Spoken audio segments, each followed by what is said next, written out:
Good morning and welcome to your daily creative writing practice with Rachel. I'm Rachel and I'll be your guide today. We're live today from my studio in San Diego, California, and I'm improvising as I go, including creating the prompt, interpreting it, and writing along with you so you can watch my words fill the screen.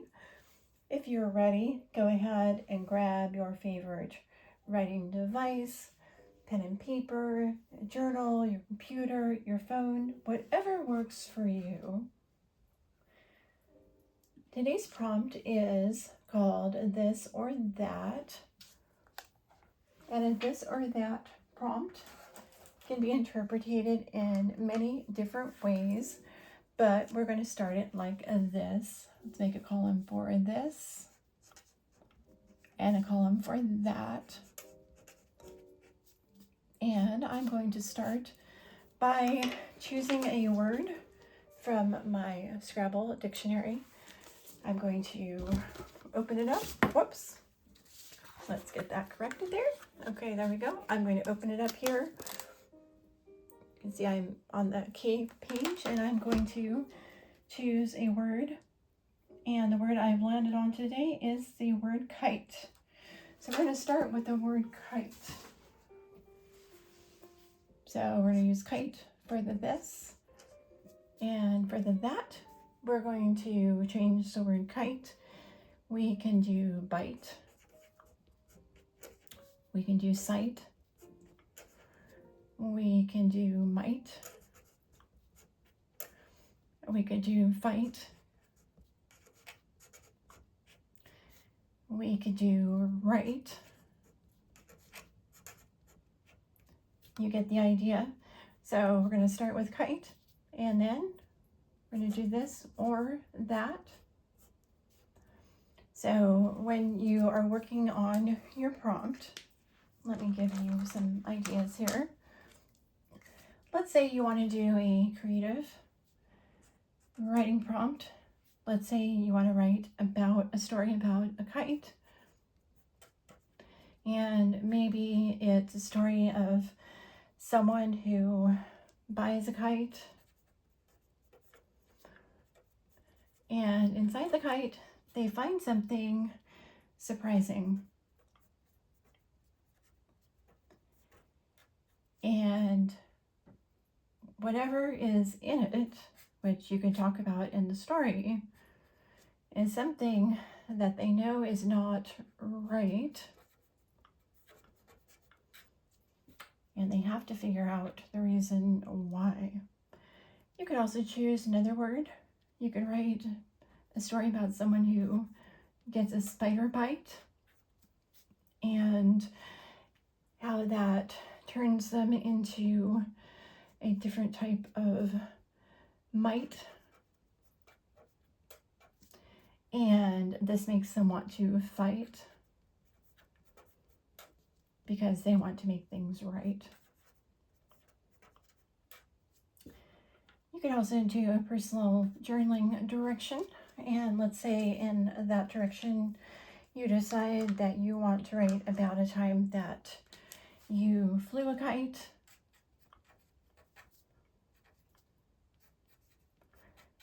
You could write about a time when you knew you were right.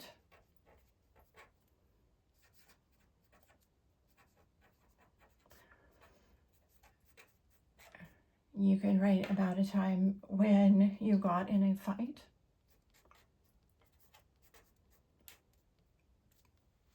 Or you can choose anything else for this or that. Feel free to combine these words in any way that you would like. If you would like to do a list,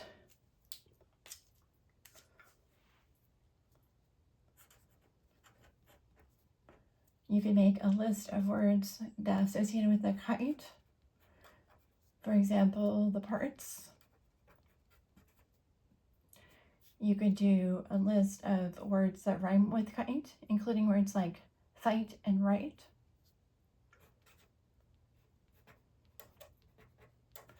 You could also have some fun playing around with the phrase, go fly a kite.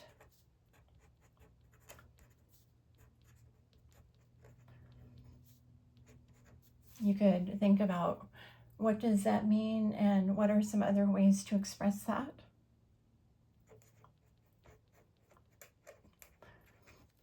And of course, we always have the wild card option. For the wild card option, I encourage you to make your choice. Anything that you thought of when I pulled out the Scrabble dictionary, when I wrote down the word kite, as I started talking through these options, I encourage you to take your writing in any direction that you would like, anything that comes to your mind related to this or that, or all of them combined. Now, as we move into our writing session, you'll also be able to see when I'm writing on my page, after our 5 minutes are up, I'll share why I went in that direction and what I was thinking while I wrote it. In a moment, I'm going to ring the bell to start the start of our official writing time together. And in 5 minutes, I'll ring the bell again to signal that our time is done. Let's get started.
Okay, this concludes our writing time for this morning. If you're in a good flow, I encourage you to continue. Let me tell you a little bit about my process and how I interpreted the prompt. I decided to take this in a creative writing direction today. I was thinking about the idea of a kite and a woman who did not choose the kite. In fact, she was there for a very specific reason at the park that day. She wasn't supposed to be there. She had called in sick to work because she was there to meet someone she'd never met before, her mystery man from the internet that she was going to be meeting for the very first time, someone who she hoped would be very special. They had planned to meet on the bridge, and he had said, bridges are just so romantic. But it didn't really feel romantic being ghosted. She looked up at the clouds, she looked up at the trees, she looked down at the duck pond and across the fields. Children yelling, screaming, running with their kites across the field, a purple dragon all shiny in the sun. A slight smile, a second scowl, a blank phone. She turned the phone to take a selfie to send to him just as the children raced across the bridge, knocking her down and knocking her phone into the edge of the duck pond. She cursed and scrambled down and fell and heard the crack. And then the voice. Are you okay? Sam? No, not Sam. Oh, she said, disappointed. And then she passed out. Later, they would tell the story of how they met on a bridge. Bridges are just so romantic, she said. And that's how I interpreted today's prompt. I could almost turn this into a short story. If you'd like, you're welcome to share what you wrote today in the comments. But if you'd rather keep it private, that's perfectly okay too. I'd love for you to join me again tomorrow. I'll be hosting a new writing session every weekday. And if you'd like to keep writing together, feel free to subscribe to the channel. On Friday, we'll be doing our spin the wheel prompt. Thank you for writing with me today, and I will see you tomorrow.